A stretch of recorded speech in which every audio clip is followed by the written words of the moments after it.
여러분, 혹시 이런 생각을 해보신 적이 있으신가요? 늙어서 돈이 무슨 소용인가? 그저 건강하고 마음 편하면 그만이지. 젊은 날에는 이런 말이 낭만적으로 들릴 수도 있습니다. 하지만 막상 머리가 희끗해지고 무릎이 시큰거리는 나이가 되면 이 말이 얼마나 잔인하고 비현실적인 위로인지 뼈저리게 느끼게 됩니다. 나이 듦이라는 것은 서서히 우리 몸의 기능이 꺼져가는 과정이자 사회적인 관계망에서 멀어지는 고립의 과정입니다.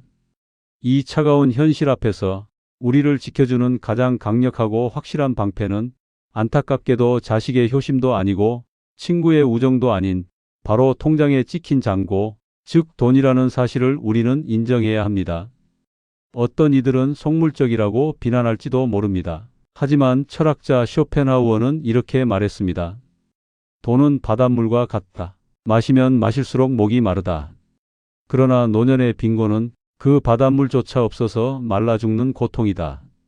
노년의 돈은 사치가 아닙니다. 그것은 생존이자 마지막 자존심이며 타인에게 비굴해지지 않을 수 있는 유일한 자유입니다.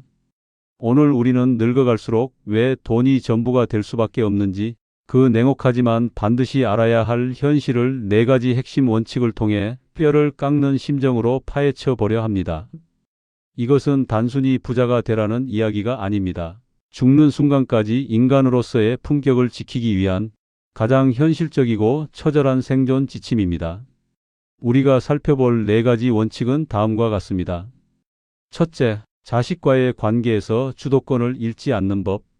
둘째, 늙고 병든 육체를 지키는 유일한 방패로서의 돈. 셋째, 고독을 즐기되 고립되지 않기 위한 관계의 경제학.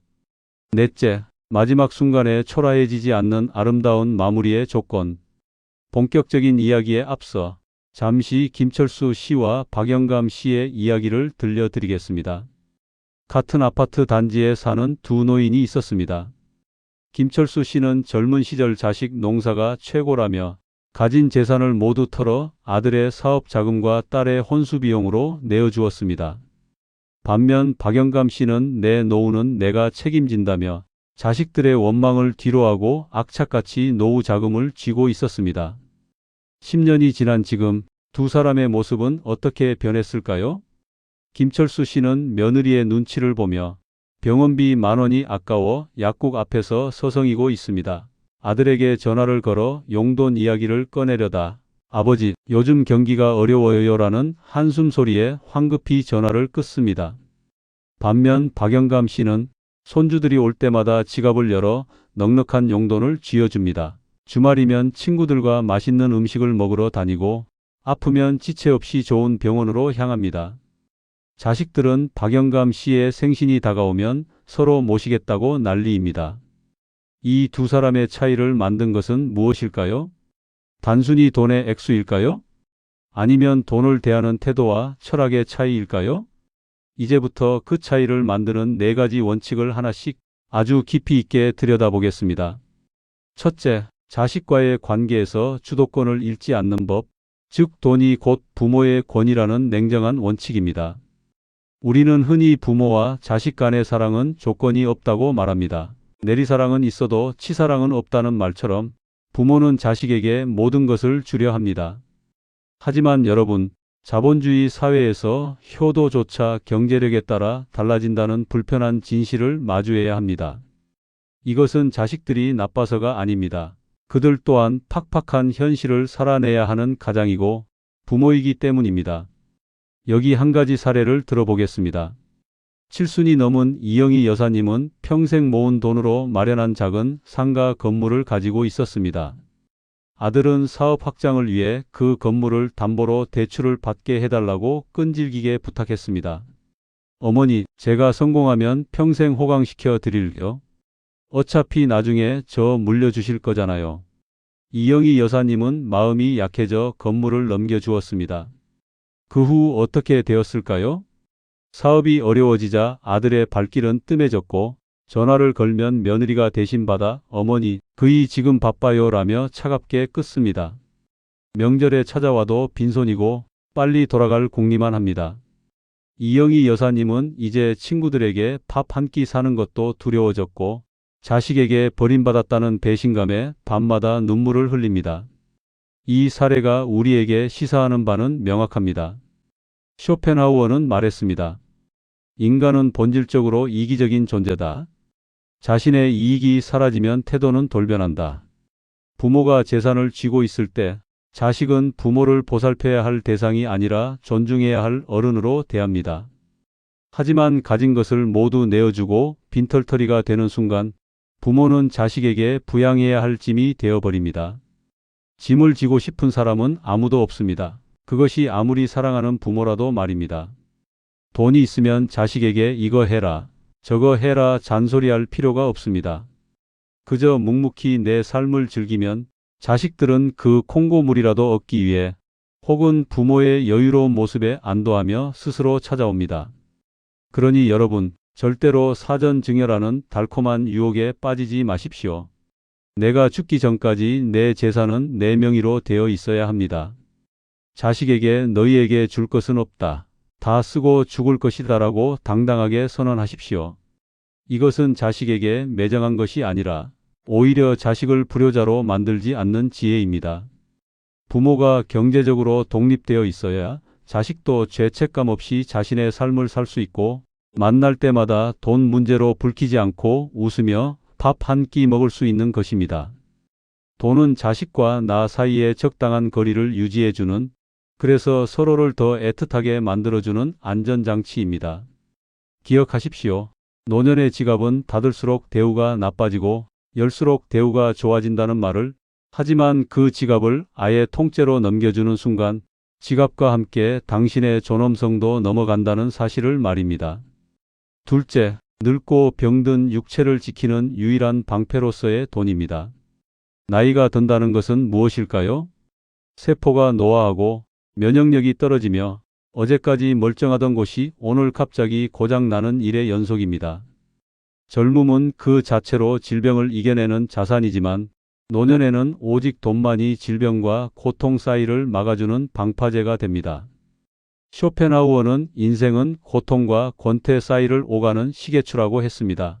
하지만 노년의 질병은 권태를 느낄 새도 없이 닥쳐오는 오직 고통뿐인 현실입니다. 이때 돈이 없다면 그 고통은 지옥이 됩니다. 상상해 보십시오. 무릎 연골이 닳아 걸을 때마다 뼈가 부딪히는 고통을 느끼는 두 노인이 있습니다. 돈이 없는 노인은 비싼 인공관절 수술비가 겁나서 진통제 파스 몇 장으로 밤을 지새웁니다. 수술을 받더라도 간병인을 쓸 돈이 없어 직장에 다니는 자식들에게 돌아가며 휴가를 내라고 사정해야 합니다.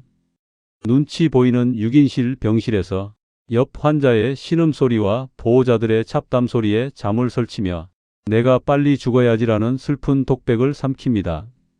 반면 노후 자금이 넉넉한 노인은 다릅니다. 통증이 시작되자마자 최고의 의료진을 찾아갑니다.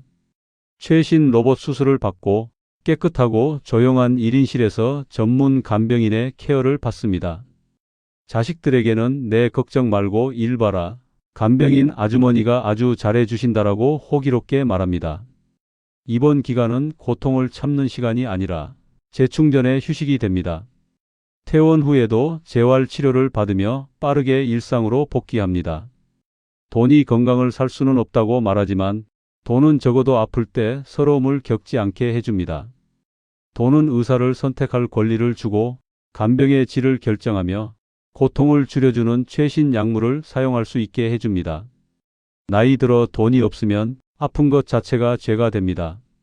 가족에게 짐이 된다는 죄책감이 병마보다 더 무섭게 노인의 마음을 갉아먹습니다. 그러므로 여러분, 지금 당장 자식에게 줄 돈이 있다면 멈추십시오. 그리고 그 돈을 오로지 당신의 건강을 위한 비상금으로 묶어 두십시오. 보험을 점검하고 언제든 현금화할 수 있는 자산을 확보해 두십시오. 맛있는 것을 먹고 좋은 영양제를 챙겨 먹는 것에 돈을 아끼지 마십시오. 내 몸을 지키는 데 쓰는 돈은 소비가 아니라 가장 확실한 투자입니다. 내가 건강해야 자식도 편하고 배우자도 편안합니다. 아파서 누워있을 때 자식의 효심에 기대지 말고 당신의 통장에 기대십시오. 그것이 훨씬 더 믿음직스럽고 서로에게 상처를 주지 않는 길입니다. 셋째, 고독을 즐기되 고립되지 않기 위한 관계의 경제학입니다. 나이가 들면 인간관계가 좁아집니다. 직장 동료들은 뿔뿔이 흩어지고 오랜 친구들은 하나둘 세상을 떠나거나 몸이 아파 나오지 못합니다. 결국 남는 것은 소수의 지인과 가족뿐입니다. 그런데 이 좁아진 인간관계조차 돈이 없으면 유지하기 힘든 것이 현실입니다. 친구가 돈 때문에 만나나? 라고 반문하실 수 있습니다. 하지만 곰곰이 생각해 보십시오. 나이가 들수록 모임의 성격은 바뀝니다. 젊을 때는 소주 한 잔에 멸치 안주만 있어도 밤새 이야기꽃을 피웠지만 나이 들어서는 따뜻한 밥 한 끼, 편안한 찻집, 교통비가 부담스러워지면 만남 자체가 스트레스가 됩니다. 여기 한 노신사의 이야기를 해보겠습니다. 은퇴 후 연금이 넉넉지 않았던 최 씨는 동창회 모임 문자가 올 때마다 가슴이 철렁했습니다. 회비 3만 원, 그리고 끝나고 2차라도 가면 더 나올 비용이 부담스러웠기 때문입니다. 게다가 갈 때마다 잘 나가는 친구들이 내가 낼게라고 하며 지갑을 여는 모습을 보며 점점 위축되는 자신을 발견했습니다. 얻어먹는 것도 한두 번이지. 결국 최 씨는 몸이 안 좋다는 핑계로 모임에 나가지 않게 되었습니다. 그렇게 집에만 머물다 보니 전화벨은 울리지 않고 하루 종일 말 한마디 할 사람이 없는 철저한 고립 속에 빠지게 되었습니다. 반대로 경제적 여유가 있는 정 씨는 다릅니다. 그는 친구들을 만날 때 먼저 지갑을 엽니다. 오늘 밥은 내가 살게. 너희는 커피나 사. 이 말 한마디가 주는 힘은 대단합니다. 친구들은 그를 반기고 그와의 만남을 부담스러워하지 않습니다. 돈으로 친구를 사는 것이 아닙니다. 돈으로 함께하는 시간의 장벽을 없애는 것입니다. 또한 그는 혼자 있는 시간도 두려워하지 않습니다. 집에 좋은 오디오를 들여놓고 음악을 듣거나 읽고 싶었던 책을 주문하고 가끔은 혼자 여행을 떠나기도 합니다. 돈은 고독을 비참한 외로움이 아닌 품격 있는 자유로 바꾸어주는 마법을 부립니다. 쇼펜하우어는 탁월한 사람은 고독을 선택하고 평범한 사람은 고독을 견디지 못해 무리에 섞인다고 했습니다. 하지만 노년의 고독을 품격 있게 즐기기 위해서는 기본적인 경제력이 뒷받침되어야 합니다. 돈이 있어야 타인에게 아쉬운 소리를 하지 않을 수 있습니다. 돈이 있어야 원하지 않는 사람, 나를 무시하는 사람과의 관계를 단호하게 끊어낼 수 있습니다. 돈이 없으면 외로워서 아무나 만나게 되고 그러다 보면 사기꾼의 표적이 되거나 상처만 주는 관계에 얽매이게 됩니다. 여러분, 노년의 인간관계는 양이 아니라 질입니다. 많은 친구가 필요한 것이 아니라 마음 편하게 만날 수 있는 한두 명의 친구면 족합니다. 그리고 그 만남을 지속 가능하게 만드는 윤활유가 바로 돈입니다. 친구에게 밥 한 끼 따뜻하게 대접할 수 있는 여유, 손주가 왔을 때 용돈 한 푼 쥐어주며 짓는 미소, 이것이 당신의 노년을 고립시키지 않고 세상과 연결해주는 끈이 됩니다. 돈을 아끼느라 사람을 잃지 마십시오. 하지만 돈이 없어서 비굴한 관계를 맺지도 마십시오. 스스로에게 넉넉하고 타인에게 베풀 수 있는 정도의 경제력을 유지하는 것, 그것이 노년의 관계를 지키는 핵심입니다. 넷째, 마지막 순간에 초라해지지 않는 아름다운 마무리의 조건입니다. 우리는 모두 시한부 인생을 살고 있습니다. 죽음은 예고 없이 찾아오고 우리는 언젠가 이 세상을 떠나야 합니다. 웰 다잉 웰 마이너스 다이잉, 즉 품이 있는 죽음이 화두가 되는 요즘, 돈은 우리의 마지막 뒷모습을 결정짓는 중요한 요소가 됩니다. 죽음 앞에서도 돈 이야기는 빠지지 않습니다. 아니, 오히려 더 치열해집니다. 병원비 정산은 누가 할 것인지, 장례 비용은 어떻게 마련할 것인지, 남은 유산은 어떻게 나눌 것인지. 준비되지 않은 죽음은 남은 가족들에게 슬픔 대신 분쟁과 빚을 남깁니다. 가슴 아픈 사례를 하나 보겠습니다. 평생 자식들을 위해 헌신하다 빈손으로 노년을 맞이한 박 할머니가 돌아가셨습니다. 장례식장 빈소에는 곡소리 대신 고성이 오갑니다. 형님이 장남인데 병원비 더 내야 하는 거 아니에요? 내가 모신다고 해서 보냈는데 왜 나한테 그래? 조문객들이 있는 자리에서 자식들은 서로에게 책임을 떠넘기며 싸웁니다. 할머니의 영정사진은 그 모습을 말없이 내려다보고 있습니다. 평생을 바쳐 키운 자식들이 나의 마지막 가는 길에 돈 몇 푼 때문에 원수가 되어 싸우는 모습, 이것만큼 비참하고 슬픈 마무리가 어디 있겠습니까? 반면 자신의 장례비와 정리 자금을 미리 마련해 둔 김 할아버지는 다릅니다. 그는 미리 유언장을 작성해 두었고 자신의 병원비와 장례비로 쓸 돈을 별도의 통장에 넣어두고 자식들에게 알렸습니다. 내가 가면 이 돈으로 장례 치르고 남은 건 너희들이 똑같이 나눠 가져라. 김 할아버지가 떠난 후 장례식장은 엄숙하고 평화로웠습니다. 자식들은 돈 걱정 없이 아버지를 추모하는 데에만 집중할 수 있었습니다. 아버지 덕분에 우리가 이렇게 우애 좋게 지낼 수 있네요. 자식들은 아버지를 지혜롭고 자애로운 분으로 기억합니다. 여러분의 마지막은 어떤 모습이길 원하십니까? 아름다운 마무리는 저절로 오지 않습니다. 철저한 준비와 경제적 대비가 있어야 가능합니다. 죽음 이후에 남겨질 것들에 대해 미리 계산해 두십시오. 내가 쓰던 물건을 정리할 비용, 병원비, 장례비, 그리고 남은 배우자가 살아갈 생활비까지. 이 모든 것을 자식의 몫으로 남겨두지 마십시오.